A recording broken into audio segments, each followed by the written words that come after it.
Hola, ¿qué tal? Mi nombre es Pedro Orozco.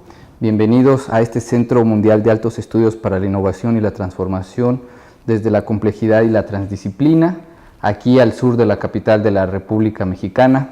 El día de hoy me encuentro con el maestro José Esteban Amaro Ayala, que también es estudiante del doctorado en Pensamiento Complejo aquí en Multiversidad Mundo Real, Edgar Morán. Me voy a permitir compartir brevemente la carta de vida de nuestro invitado del día de hoy, quien nos platicará sobre complejidad y salud y otras apasionantes disciplinas que él ha venido desarrollando durante su vida profesional. El maestro Esteban Amaro Ayala es ingeniero químico de la Universidad Nacional Mayor de San Marcos de Lima, Perú. Tiene una especialidad en planteamiento y control de la producción en la Escuela Superior de Negocios ESAN, también en Lima, Perú.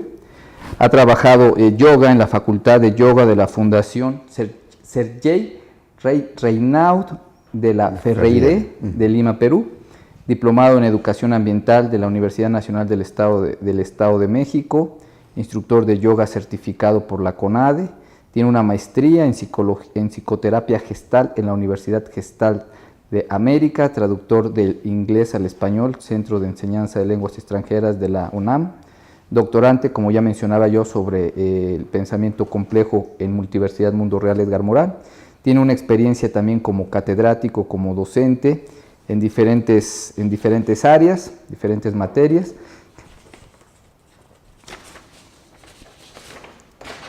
En el caso de su experiencia, bueno, pues como psicoterapeuta, consultas individuales y grupales, psicoterapéuticas, desde el año 2011 hasta la actualidad, integrando las técnicas psicoterapéuticas gestálticas con la práctica de la yoga. Tiene como libros Amor, Sexo y Comprensión y Yogismo, sistema psicoterapéutico y filosófico basado en la integración del ser humano. Querido maestro, bienvenido a su casa. Gracias, doctor Pedro. Con mucho cariño estar con ustedes. Un placer tenerlo aquí en este querido C2, como le llamamos a este centro. Pues me gustaría iniciar nuestra charla, querido profesor, si nos pudiera platicar un poco precisamente sobre las temáticas que ha venido desarrollando y cómo las ha vinculado desde el pensamiento complejo. Adelante y bienvenido nuevamente. Muchas gracias. Mire, la experiencia que he tenido básicamente, inicialmente mi primera profesión fue ingeniero químico. Realmente a mí me dio las bases muy matemáticas, muy concretas, ¿no? Un positivismo muy fuerte. Claro. Indudablemente después, cuando yo llegué aquí a México, estuve también en Venezuela, conocí un gran mexicano, David Ferriz Olivares, filósofo de la UNAM. Él me inspiró mucho en un ambiente que es de la yoga, ¿no? La yoga viene a ser, bajo el sistema propiamente antiguo, un sistema de vida. Lamentablemente la India lo convierte en cuestiones religiosas o ciertas situaciones particulares de ellos. Fusionando esta parte de sensibilidad en el cuerpo que me ha dado la yoga y después sumado a la psicoterapia, ¿no? Uno de los puntos básicos para, digamos, mi interés propio personal fue el ser humano que está desintegrado. Inclusive yo lo pongo como categoría porque realmente, como dice Morán, ¿no?, nos ha enseñado muchísimas cosas del ser humano, pero al finalmente comprendemos que no nos entendemos.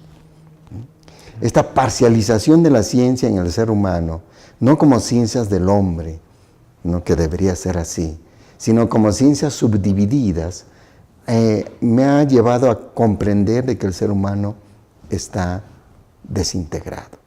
Y en esa parte, y bajo mi experiencia personal también, que he visto muchos líderes espirituales, ¿no?, muchos líderes políticos, muchos líderes familiares, que dicen una cosa y hacen otra.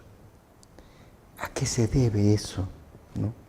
Entonces, presenté últimamente un artículo en el Congreso Mundial del Pensamiento Complejo en París, 2016, diciembre de 2016. Donde le publicaron, querido maestro. Así es. Donde le publicaron y le reconocieron su trabajo, ¿cierto? Así es. Está publicado y realmente pues para mí constituyó un reconocimiento de toda esa experiencia que he tenido en la vida, ¿no? Me he conectado con muchos maestros, ¿no? Que realmente decían una cosa y hacían otra, ¿no? Políticos igual, ¿no? Padre de familia igual. Y como psicoterapeuta dije, no, acá hay un problema, ¿no? Y ahondándome en el artículo que escribí, planteo hoy que existen dos realidades y lo compruebo, ¿no? Bajo Nicholas Q va manifestando pues que bajo la perspectiva que se tiene de la percepción de dos realidades, puedo comprobar yo que, digamos, niveles de realidad diferentes, ¿no? Bajo que no obedecen una ley de causalidad, como dice Nicholas Q. O sea, me voy al ejemplo. Si yo estoy pensando en una cosa y me doy cuenta, supongamos, ¿no? Me doy cuenta que el cigarrillo hace daño. La respuesta inmediata causal sería que tú dejaras de fumar. La respuesta causal sería eso. Causa y efecto, me doy cuenta y lo hago. Pero no es cierto, pues. No es cierto. Inclusive, claro, podrían decirme, pues sí que ya tiene nicotina y está acostumbrado el ser humano. No, pero vean, vamos a otra cosa que no está acostumbrado, ¿no? Por ejemplo, conocí a un alumno de yoga yendo a Bogotá, y te voy a contar la experiencia, ¿no? Para que veas. Me decía, yo practico yoga 3 horas al día. Hago mi meditación, mi relajación. Pero tengo un problema, maestro, me dijo. Eso llegando al aeropuerto, me dijo, ¿qué problema tienes? Es que veo a mi mujer y me enojo. Entonces, ¿de qué le vale? No, no es cierto. ¿De qué le vale tanta conciencia, tanta meditación, tantos hechos, inclusive físicos, psicofísicos, que no lo va a llegar a hacer? Claro. Otro gran problema. No necesariamente aquellos que practican disciplinas, no necesariamente son congruentes. ¿Y eso a qué se debe, profesor? Ahí entramos al meollo del asunto. A ver. Entonces, neurocientíficos, tuve que acudir a las neurociencias y los neurocientíficos manifiestan, pues, ¿no? Que el 95% de nuestros actos son automáticos. Okay. Solamente el 5%. Es que reflexionado, meditado. ¿Sí? Y tú no puedes tener el 100% de lo que hagas en tu conciencia. No lo puedes tener. El 100% no lo puedes tener. Entonces, indudablemente, nosotros no tenemos un cerebro, ¿no? Que necesariamente va a estar consciente del latido del corazón, ¿no? De la respiración, de que si escucho o no, si veo o no, ¿no? Simplemente estoy consciente en el momento mismo que estoy centrado en un punto. Y ese puntito es el 5% de lo que tú haces. Entonces, esto quiere decir que acudiendo ya al existencialismo, me recuerdo mucho de Jean Sartre. Sí. Jean Sartre dice unas palabras, digamos, que son fabulosas, ¿no? El hombre lo que hace de lo que hicieron con él. Y Simone de Beauvoir, cuando él lo dijo, Simone de Beauvoir, su esposa, filósofa, ¿no? Que está en sus autobiografías de ellos, le pregunta a Jean Sartre, tú dices que el hombre es lo que hace de lo que hicieron con él. Uh-huh. ¿Qué quieres hacer de lo que hicieron contigo? Uh-huh. Pregunta reflexiva que llevaría muchos tomos para contestarse. Y entonces entramos aquí, que el ser humano, como lo manifiesto en mi artículo, el ser humano, pues su hacer se expresa en su conducta. Podríamos tomar a Fadiman del año 90, que va a decir él que personalidad es el carácter más el temperamento. El carácter es de lo que hacen al sujeto en su ambiente. Tu familia te hace así. Se dice que el carácter se va formando y el temperamento ya genéticamente es heredado, ¿no? Así es. Entonces, si eso es así, quiere decir que el ambiente te hace a ti. Porque si tú hubieses nacido en China, doctor Pedro, pues te gustaría el arroz, y sin el arroz no podrías vivir. Y la carne de perro también. Sin embargo, naciste en México y probablemente te guste el chile y las tortillas y todo eso. El ambiente te hizo eso. Claro. ¿No? Y el temperamento es la parte genética que tú tienes que se actúa en base a las hormonas. Por eso que hay un dicho, más pudo la hormona que la neurona. Ah, sí, ¿qué dicen, no? La hormona mata neurona. Así es. Y los publicistas, los grandes negocios, te hacen comprar en base a tus hormonas, no en base a tus neuronas. Claro. Y eso se sabe en la publicidad. Entonces, conclusión, ¿no? El ser humano es de lo que hicieron con él. ¿Qué haces con lo que hicieron contigo? Entonces tomamos a Morán ahí, la necesidad de saber vivir. Un punto muy interesante que la Comisión de la UNESCO para la Educación hace una mención acerca del aprendizaje, ¿no? Aprender a ser, aprender a conocer, aprender a convivir, aprender justamente a vivir y a existir. O sea, quiere decir que a nosotros no nos han enseñado ni nos han dado chance, ¿no? Que si te gusta el arroz o si te gustan las tortillas, simplemente el ambiente te hizo así. Y como el ambiente te hizo así, tú nunca te preguntas si eso está bien o mal. O sea, no hay una filosofía de la vida. Una filosofía abstracta fuera de tu realidad. ¿No? Pero una filosofía de cómo vives, no te preguntas. ¿Será, me enseñaron a convivir? ¿Hay cátedras de convivencia en un doctorado? ¿O en el kinder? No lo hay. Por eso Morán reclama mucho eso, ¿no? Entonces, quiere decir que nosotros tenemos que reaprender. Serrano de la Ferrière en sus obras menciona la necesidad de la reeducación humana, que para algunas personas le cae muy mal el término reeducación, ¿no? ¿Cómo entonces quiere decir que me van a volver a educar? Mejor veamos bajo un término más actualizado, el reaprender. Necesitamos reaprender. Morán y Carlos Delgado lo plantean como reinventar en el caso de la educación. Así es. Como un planteamiento nuevo o hacer algo diferente a lo que hemos venido realizando. Sí. Y justamente ver esos resultados por nuestros hechos, no por nuestras teorías, ¿no? Y para ello, pues, he tomado de mi parte, ¿no? ¿Cómo es que el ser humano puede cambiar? Primeramente, Nicolás-Q, Morán y muchos otros autores van a tomar, la educación es la única solución, ¿no? Pero ¿cómo vamos a reeducar a ese ser adulto? O mejor dicho, no siquiera reeducar, sino ¿cómo va a hacer que ese ser adulto se reeduque?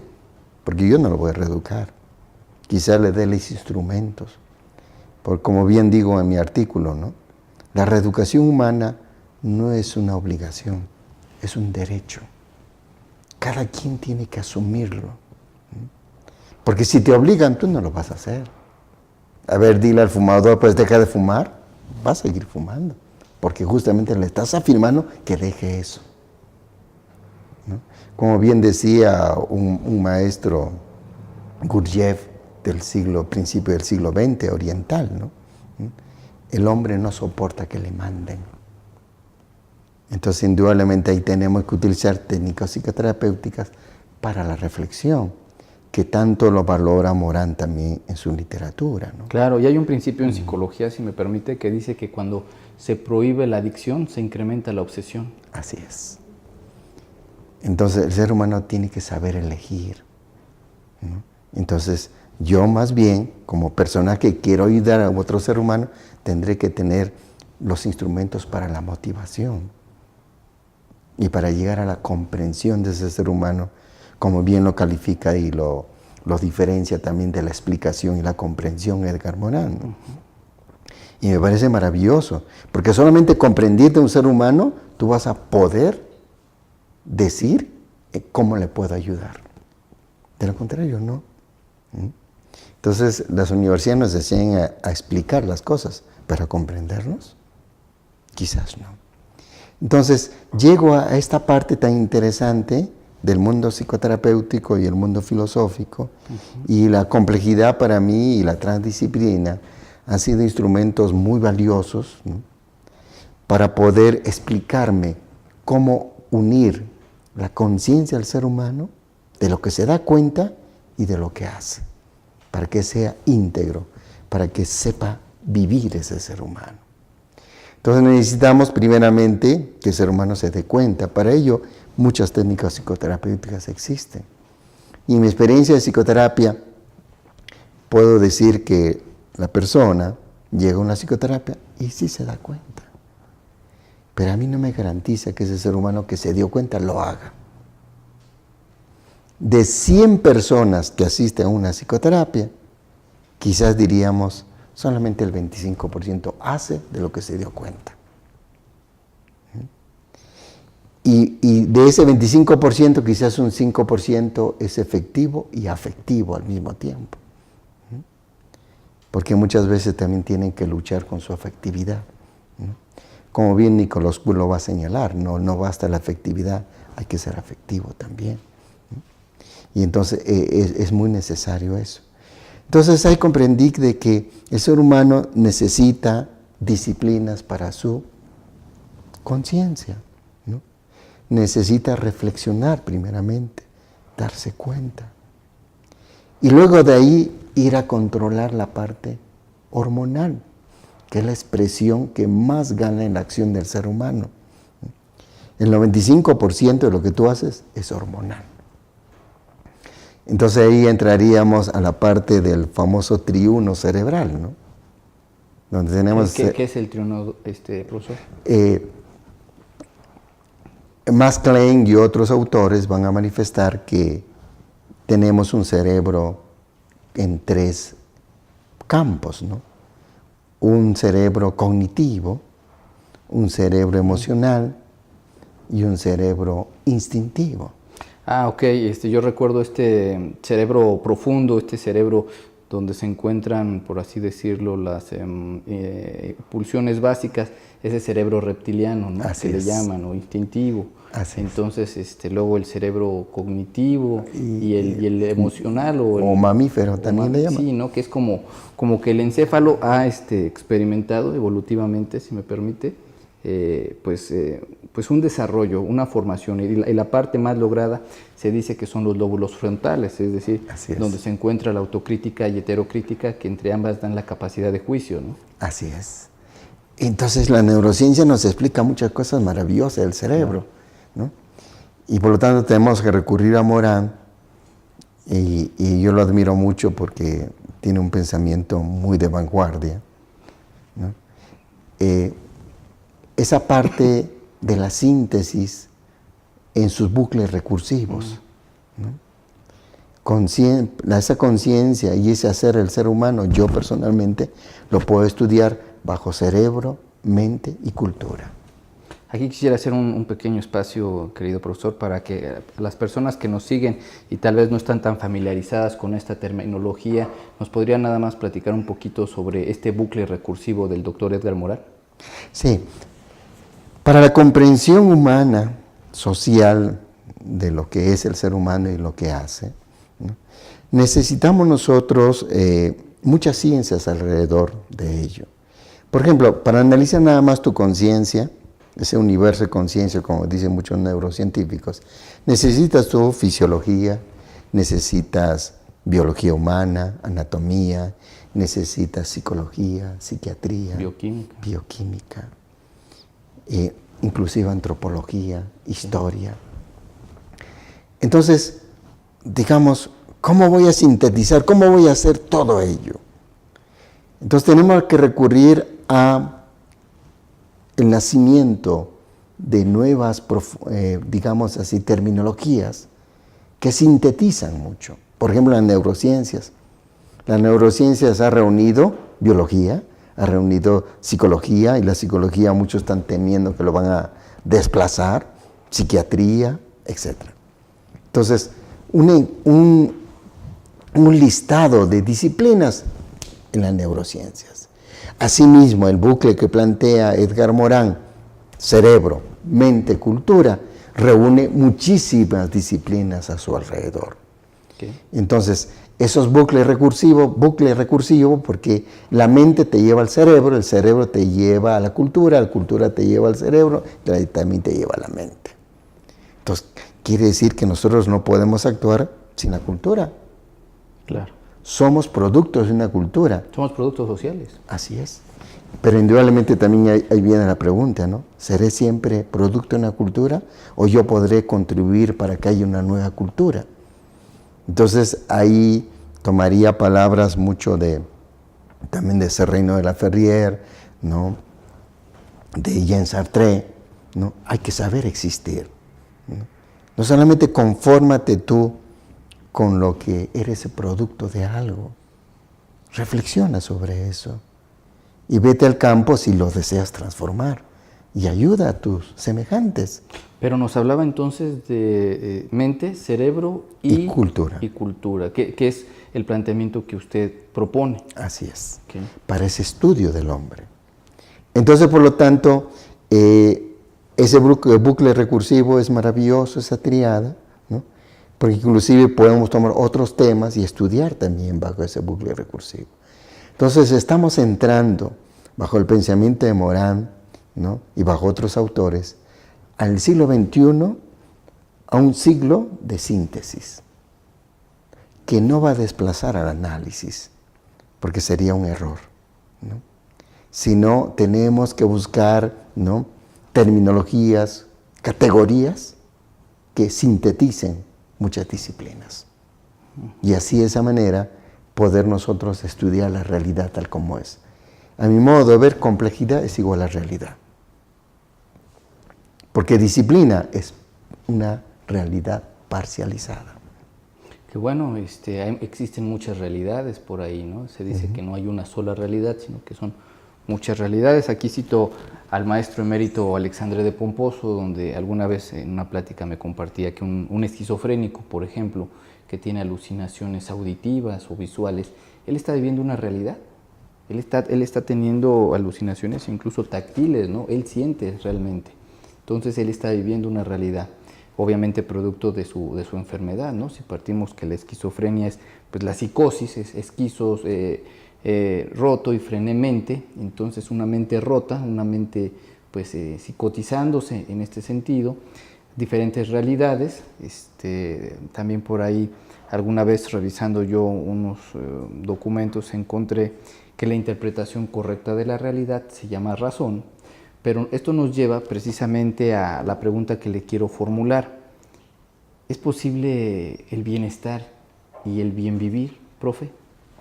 Claro, es posible, pero depende del ser humano, ¿no? La cultura te puede determinar una felicidad, entre comillas, ¿no? O sea, en pocas palabras, el destino no es determinado, es determinable. A ver. Es determinable por el mismo ser humano, ¿no? Por sus facultades y por el uso de su conocimiento en la praxis. Entonces, ahí la palabra saber, como bien nuestro rector Delgado lo menciona mucho, en cuanto a saber aplicar el conocimiento, es maravilloso. Entonces, quiere decir que la cultura misma no nos ha enseñado a aplicar el conocimiento. Por eso estamos desintegrados. Entonces nosotros queremos estudiar muchísimo, pero no aplicamos. La pregunta sería quizás a un alumno de secundaria, preparatoria, para enseñar una formación de sabiduría, es de la que tú leíste, ¿cómo lo vas a aplicar en tu vida? Ese sería el examen. La historia de México, ¿cómo lo vas a aplicar en tu vida? Porque el que no sabe su historia está condenado a repetirlo. ¿Cómo lo repites tú en tu vida? ¿No? Entonces, si pero esa aplicabilidad ¿no nos llevaría a un pragmatismo? A un pragmatismo, a una lógica de pragmático rentable y digo, no sé si me explico. Es decir, sí está bien operacionalizar y llevarlo a la práctica a nosotros, pero al decir cómo lo aplicamos y lo aplicamos a un pragmatismo utilitarista, por así decirlo. Claro, podría tener ese peligro, pero ahí la medida está en la conciencia y la razón, especialmente del ser humano, ¿no? Porque si esa razón lo voy a utilizar para someter a otros o para mis propios intereses, podría entrar ahí la razón, a tallar, ¿no? A equilibrarlo. Porque irnos a los extremos es como echar a perder nuestro propio conocimiento, ¿no? Entonces, el regreso a la sabiduría, y es lo que planteo también en mi artículo, que el científico regrese a la sabiduría, regrese a ser sabio. Y eso asumo las palabras del doctor Reynald de la Ferrier, que va a decir él que las universidades no nos enseñan a ser sabios. Hemos perdido esa sabiduría antigua. Es cuestión que lo recuperemos, ¿no? Entonces, esa recuperación del científico a ser sabio, ¿no? Podríamos expresarlo. A ver, ¿qué consiste ser sabio entonces? El sabio antiguo, todo lo que conocía lo aplicaba en su vida. Altschuler va a decir unas palabras muy interesantes bajo eso, ¿no? El ser humano piensa que domina la naturaleza, sin embargo es una fantasía para él. Él lo que tiene que hacer es dominar su propia naturaleza. Entonces, dominar nuestra propia naturaleza con todo el conocimiento que tenemos aquí y llevarla a la práctica, resolveríamos muchísimos problemas. Si Donald Trump nomás supiera de esto y controlar su naturaleza, muchos problemas para Latinoamérica y el mundo estarían resueltos. Entonces quiere decir que nos faltan técnicas, métodos, cómo llevar el conocimiento a la práctica en nosotros mismos, en nuestra naturaleza. Y para ello, pues, de mi parte, yo acudo al mundo psicoterapéutico y al mundo también de la cultura física. Porque esta cultura física es muy necesario. ¿Qué te enseña educación física en primaria? ¿A meter un gol y tienes días? ¿Se refiere a este tipo de acondicionamiento físico? Sí. Mire, aquí tenemos su libro, Yogismo, dice propuesta del doctor Sergei Reynald de la Ferrier, una unión e integración de las vías de la yoga. Veo que dice pensar, sentir, decir, hacer, sistema filosófico y psicoterapéutico de integración del ser humano. En este caso, el autor es el maestro José Esteban Amaro Ayala. Estos 4 elementos y esto de yogismo o yoguismo, ¿cómo lo podemos entender, querido profesor? Bueno, el término yogismo es un término de regreso a la yoga que es en su parte original, que es de la cultura de los Vedas, de la escuela sánscrita, llamado así, del idioma sánscrito, es un idioma madre en el Oriente, ¿no? Que él reclama mucho, el Reino de la Ferrier, que se ha perdido la noción de la totalidad del ser humano. Hay muchas yogas, unas yogas que es Kundalini, una yoga que es física, una yoga que es mental, ¿no? Pero no se une. Y ha sucedido lo mismo con las ciencias, ¿no? Y a decir verdad, hemos vivido 2000 años de divisiones en el mundo religioso, en el mundo científico, en el mundo también en el ambiente cultural. Todo lo hemos querido estudiar dividiendo, ¿no? Y así, yoguismo quiere decir la unión de todas las vías de la yoga, la unión de las vías de la yoga, pero en la aplicación humana, en tu realidad, ¿no? Hay yogas que te pueden enseñar a pensar, como hay métodos psicológicos que te enseñan a pensar. Hay otros métodos psicológicos o yoísticos que te enseñan a hacer, que te enseñan a querer, ¿no? Pero de que enseñan a hablar. Pero indudablemente los 4 juntos, ¿lo haces como uno solo? ¿O tú piensas algo y haces todo lo contrario? Como sucede al ser humano por su hormona, ¿no? Están pensando como esa pareja que va caminando por un parque, digamos, y entonces el varón ve a una mujer que no es su esposa, y la esposa se da cuenta, ¿no? Y en la mente del ser humano dice, me gusta, hormonal. Después sigue unos cuantos pasitos más, pero estoy casado, y ve a su esposa. Y entonces lo que le gusta, con lo que la razón, entran en... ¡Qué barbaridad! Y eso nos sucede en todo. Entonces ahí tenemos... Pero supongo que es de ambos lados, ¿no? Ah, sí, claro. O sea, que no solamente es del hombre hacia allá, sino también puede ser del otro lado, ¿no? Esto no quiere decir que no vamos a apreciar los gustos. Claro. ¿La belleza? Sí, la belleza. Sin embargo, el apreciar y llevarte a los hechos y ser incongruente con lo que tú manifiestas, con lo que tú es tu núcleo familiar, entonces entramos en crisis ahí.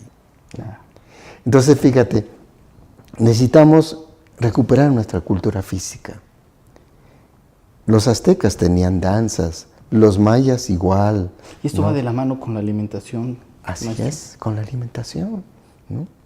Nosotros nuestra alimentación pensamos que es buena, lo que te ha dado la cultura, pero ves las estadísticas. ¿Cómo se han incrementado los casos de cánceres Así en es. todas sus variantes? Así es. Es para asustar hasta el más templado, ¿eh? Sí, te voy a citar a Warburg, médico, premio Nobel 1930, donde su, digamos, gran aporte fue el metabolismo del tumor.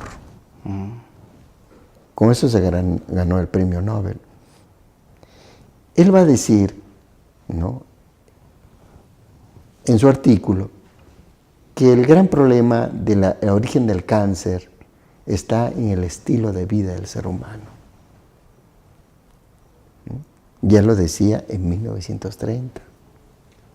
El estilo del ser humano es que come lo que le hace daño, respira sin saber respirarlo adecuadamente y no mueve el cuerpo. 3 cosas manifiesta él. Comemos cosas que dan acidez en la sangre. El tumor se alimenta de la acidez en la sangre.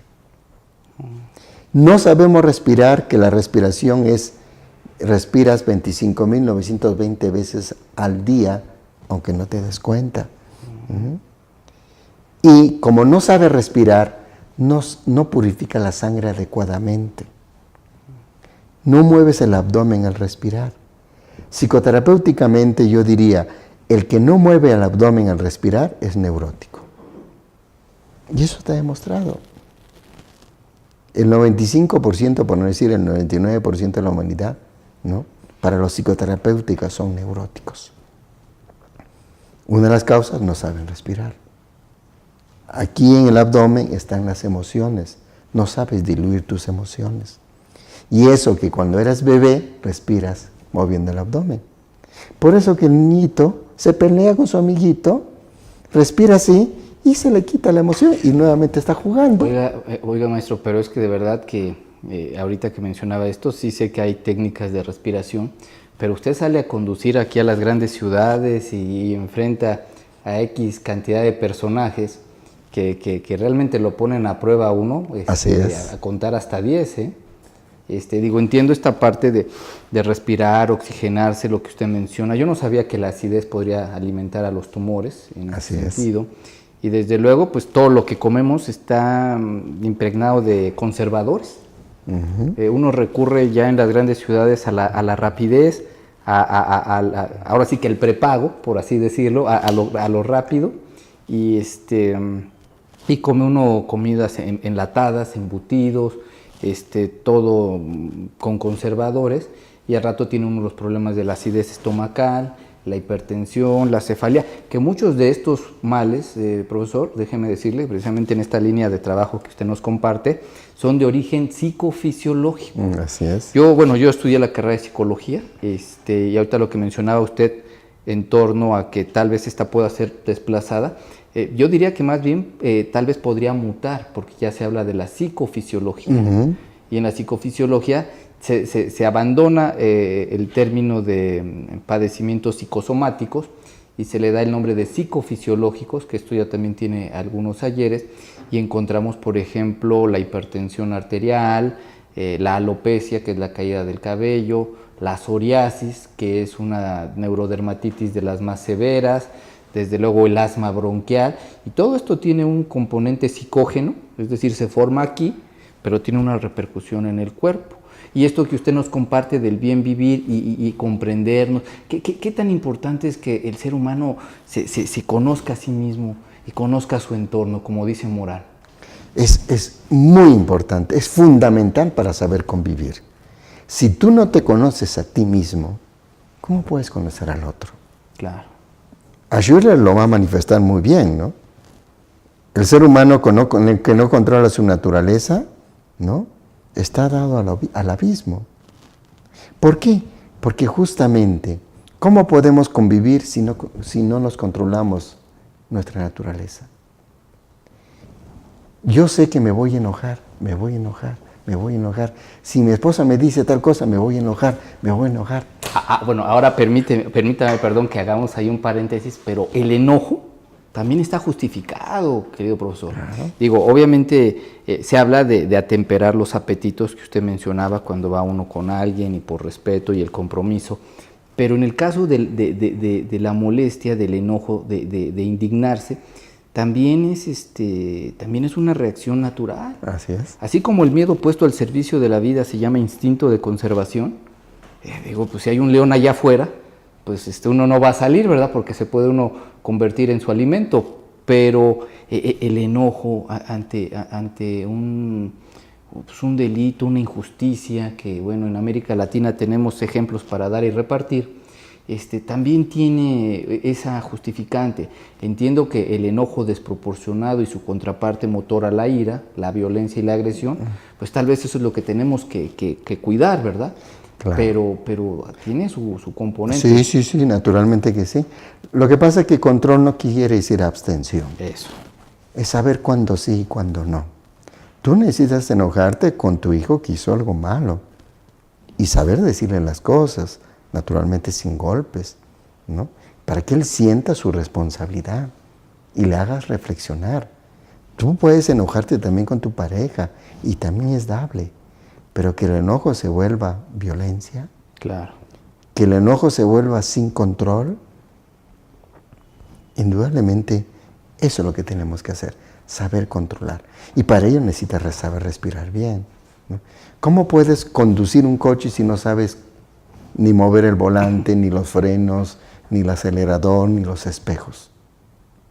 Lo mismo te digo aquí. ¿Cómo quieres controlar su cuerpo si no sabes qué cosa es respirar? ¿Y hay alguna técnica, profesor, para aprender a respirar? Usted nos señalaba el abdomen, ¿no? Así Normalmente respiramos acá con los pulmones. Ajá. Y lo que se hincha es la parte acá, ¿no? Que es la parte torácica, ¿no? Pero hay que respirar por acá abajo, ¿no? Así es. ¿Por qué respirar con el abdomen?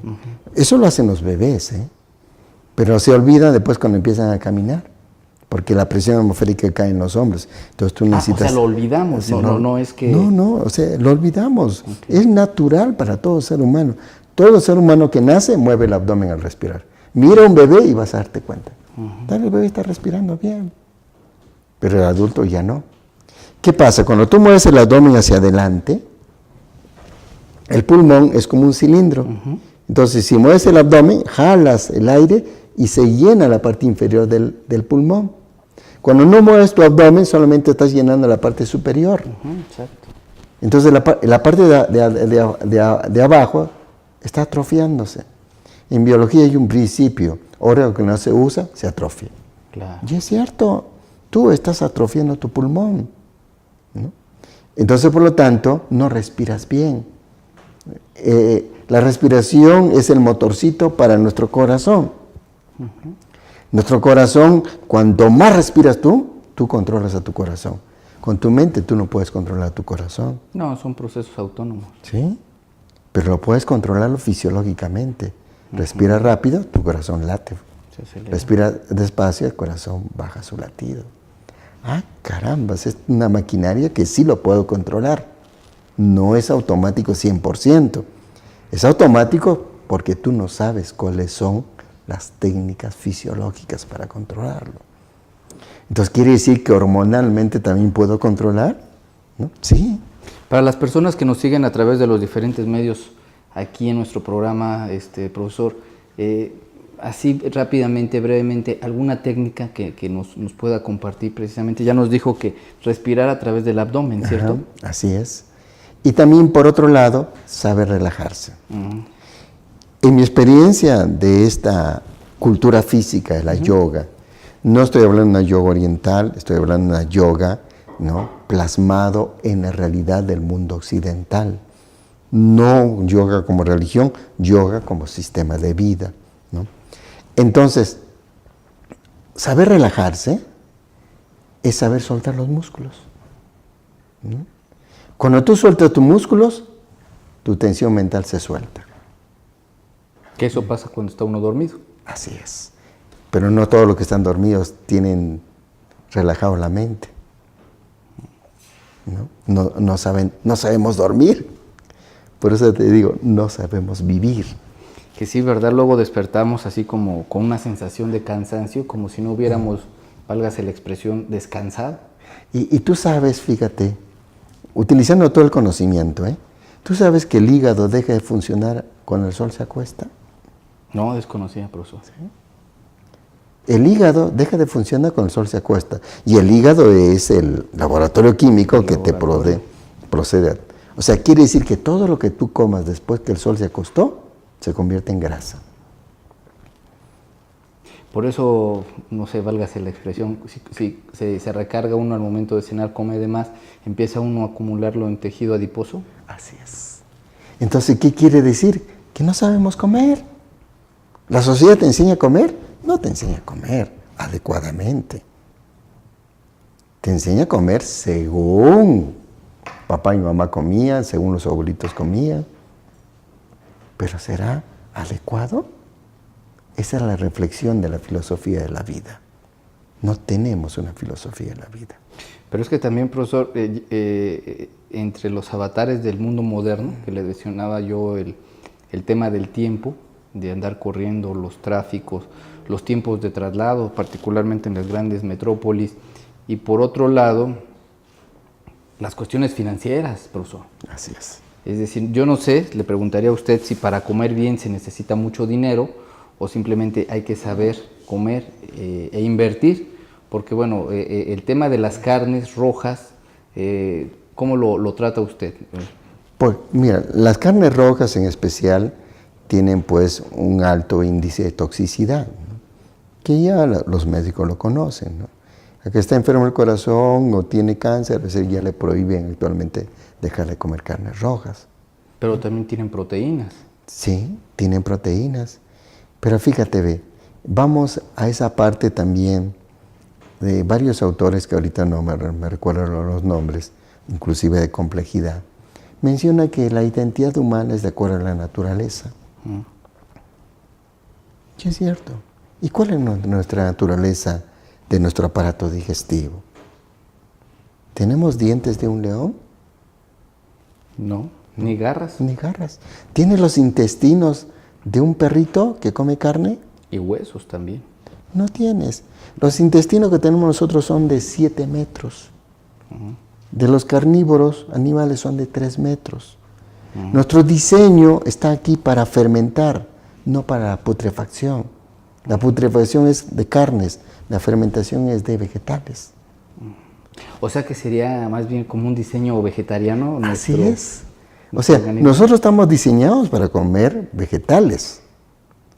Es una buena reflexión, profesor, porque no tenemos garras, no somos depredadores por naturaleza. Es decir, más bien estaríamos formados en la secuencia alimenticia, ¿no? Así es. En la cadena. Hemos perdido nuestra naturaleza. Pero nos alimentamos de otros seres. Así es. Y fíjate, si tuviéramos el instinto carnívoro, pasaría un gatito y tú quisieras comértelo si tienes hambre. Exacto. ¿No te lo comes tú a tu gato? No, señor. No. Va uno al supermercado y coge un empaquetado y ya nos hicieron el favor, ¿no? No tenemos instinto carnívoro. Hemos perdido nuestra naturaleza. Necesitamos recuperarla. Y es un trabajo personal porque no se puede imponer. Oiga, pero precisamente yo le decía a usted que, bueno, las carnes rojas sí sabemos que tienen un alto contenido de toxinas, pero también de proteínas, y las proteínas pues, son elementos constitutivos para el músculo, las cadenas de aminoácidos, pero en nuestra alimentación diaria hemos escuchado de las personas vegetarianas, que tal vez coman nada más pescado, o pollo, no lo sé, en su alimentación. ¿Esto no afecta a las personas en su vida cotidiana? No, no afecta. Mira, personalmente yo tengo la experiencia de tener 45 años de ser vegetariano.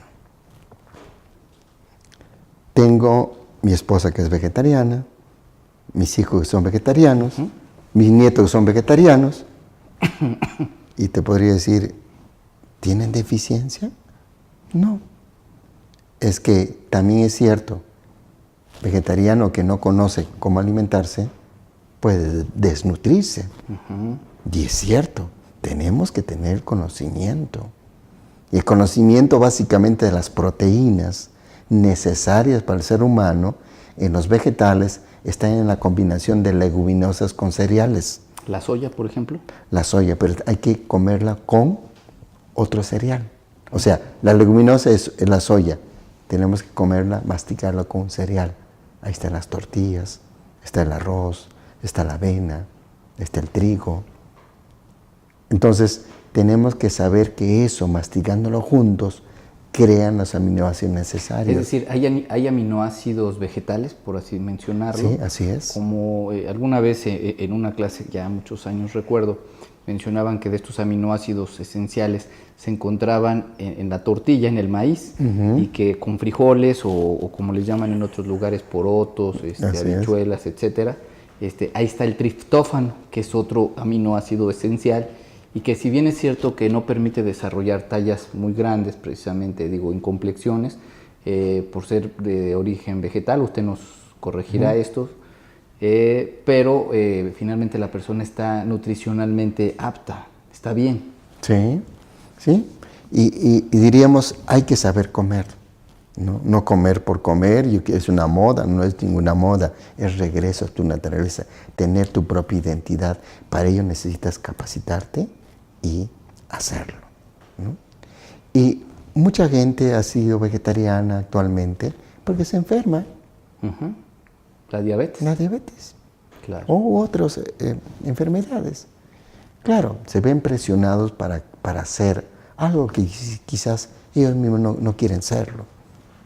Pero que tú seas por conocimiento y aplicación del conocimiento, ¿no? Te alimentes o cambies tu vida, no solamente la alimentación, en tu comportamiento, digamos, es un derecho el cambio. Cambiar es un derecho. Aprovechando que lo tenemos de visita aquí, profesor, ¿la leche es adecuado todavía consumirla a edades adultas?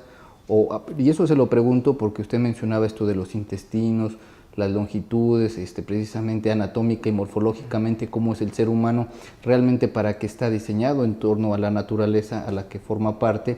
También la leche como producto, como alimento, ya en una edad, no sé, 30, 40 años, ¿es adecuado consumirla, por ejemplo? Mira, hay investigaciones que justamente lo menciono en mi libro, del yoguismo, ¿no? Investigaciones de entidades serias, que realmente el ser humano no debería tomar leche después de los 5 o 7 años. Digamos, traen consecuencias, especialmente por decir excesiva flema en el ser humano, ¿no? Esa flema te va, sí, secreción, ¿no? Digamos, te va a generar muchísimas situaciones difíciles. Para el ambiente del hígado, la leche no lo puede desintegrar el hígado, ¿no? El tema de la intolerancia a la lactosa. Así es. Claro, hay personas que de nacimiento el hígado lo tienen bien, y eso hay que hacerlo notar también, que no todos nacemos con el sistema humano perfecto, porque tú eres un producto de tu... No, pero se han empezado a incrementar, por lo menos aquí en México, los casos de hígado graso. Así es. O sea, es decir, no nacemos perfectamente, nacemos bajo una herencia. Si papá fue alcohólico, el hígado de repente tú lo tienes mal, porque es una herencia, ¿no? Y eso está comprobado en el árbol genealógico del ser humano. Y entonces, sin embargo, entonces tendríamos que nosotros reeducarnos en la alimentación, ¿no? Entonces hay muchos campos de aprendizaje. Aprender a vivir es un tema que deberíamos, y por mi parte yo lo estoy estudiando muy bien, ¿no? Aprender a vivir y aprender a existir, sacar todo, pues una noción, no solamente para los niños, para los adultos, sino a nivel de maestrías y doctorados. Tenemos que incrementar que el ser humano, primero, aprenda a vivir. Segundo, aprenda a convivir. ¿Te han enseñado alguna vez cómo enamorarte de alguien? No, tú lo haces echando a perder. ¿Te han enseñado qué pasa cuando te casas? ¿Es felicidad? ¿O empieza la subida? Tenemos que saber convivir. Tenemos que saber convivir con nuestros hijos, porque lo echamos a perder. Claro. O sea, en vez de formarlos para ser hombres, queremos formarlos para que sean niños. Consentimos todo muchas veces, nos vamos a un lado, no le damos ternura, que es lo que realmente el niño necesita, ¿no? Sí, necesitamos rigor y ternura. ¿Pero te enseña? ¿O tú tienes que tomar unas clases por aquí, por allá? Esto debe ser enseñanza. Ya ve que surgió el famoso concepto de escuela para padres, ¿no? Así es. Pero solamente quedó en núcleos de algunos colegios. Claro. Escuela para padres, yo personalmente, ¿no? En el próximo libro que va a salir, estoy manifestando. A ver, entonces denos la primicia. ¿Va a salir un próximo libro? Sí. Excelente. ¿Ya tiene el título y todo? Me lo reservo todavía el título. Bueno, vamos a... Perfecto. Sí, ¿de qué va a tratar? Justamente saber vivir y saber convivir, ¿no? Profesor, para las personas que nos siguen en nuestros diferentes medios sociales y a través de nuestra página de internet y que quisieran acercarse más a este concepto de yojismo, esto de pensar, sentir, hacer y decir, y conocer más sobre su trayectoria, sobre sus aportes de usted, sobre su escuela, incluso acercarse terapéuticamente, ¿dónde lo pueden contactar?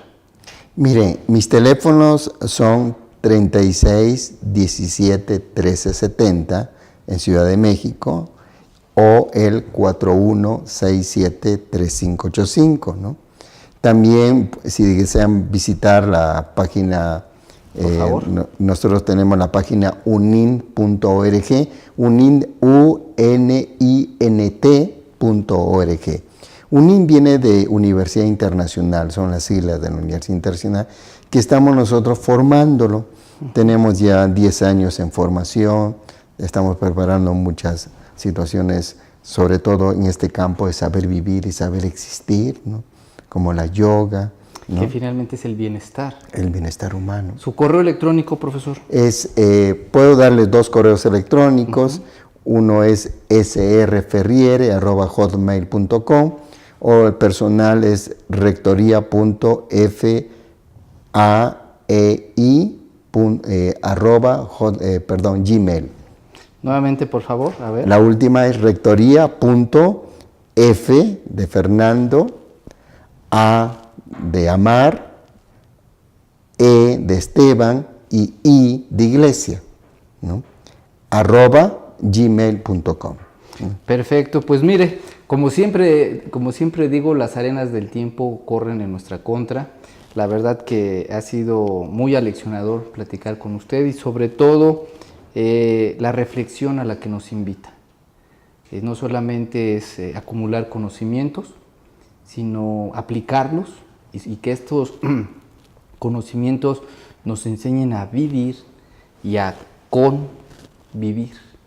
Porque de eso se trata, es la convivencia.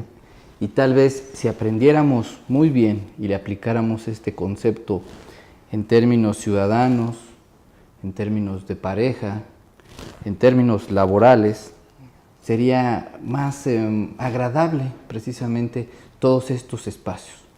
Bueno, pues yo primeramente le quiero dar las gracias al maestro Esteban Amaro en este caso. Muchas gracias. José Esteban Amaro Ayala, por su visita. La verdad es que nos deja pensando, pero pensando muy positivamente, para que replanteemos nuestra existencia, qué estamos haciendo con la vida, como diría el doctor Edgar Morán. Reflexionemos también en torno a la vida. Es muy breve, profesor, y muy frágil. Cuando nos damos cuenta, resulta que se nos fue como agua entre las manos, y creo que a veces es importante tenerlo muy, muy presente. El día de ayer fue cumpleaños de nuestro rector fundador, que en paz descanse. Lo recordamos en diferentes medios, su obra, su legado y la trascendencia precisamente junto con esta institución, el trabajo que ha desarrollado con el doctor Edgar Morán y otros académicos que han venido a sumar a esta institución. Bueno, pues yo le agradezco nuevamente a nombre de un servidor, de mis autoridades institucionales, su presencia. Y bueno, pues a ustedes también les agradezco su presencia, como siempre, en este espacio 12 a las 12. Mi nombre es Pedro Orozco. Los invito y las invito a que nos sigan a través de nuestra página web www.multiversidadreal.edu.mx, donde podrán encontrar mayor información sobre las especialidades, diplomados, maestrías y doctorados que impartimos en esta casa de estudios. Profesor, pues muchas gracias. Gracias, doctor Pedro. Me gustaría decir unas palabras. Personalmente yo estoy muy contento, muy satisfecho con todo el estudio del pensamiento complejo, ¿no? Aquí especialmente en todo lo que plantea Edgar Morán, ¿no? Y estoy preparando un libro también de esa comparatividad del pensamiento de Edgar Morán, del doctor Delgado, ¿no? Y también con autores como David Ferriz, Serreño de la Ferrier y otros autores que han plasmado algunos dentro de las universidades y otros fuera de las universidades. ¿Por qué dejar a los que están fuera de las universidades? Esos pensadores que nos dan las ciencias del bien vivir, hay que integrarlos, ¿no? Pues estaremos pendientes de este material y lo que usted tenga bien en compartirnos. Profesor, pues nuevamente muchas gracias y nos estamos viendo en otra próxima emisión. Hasta pronto. Hasta luego. Muchas gracias.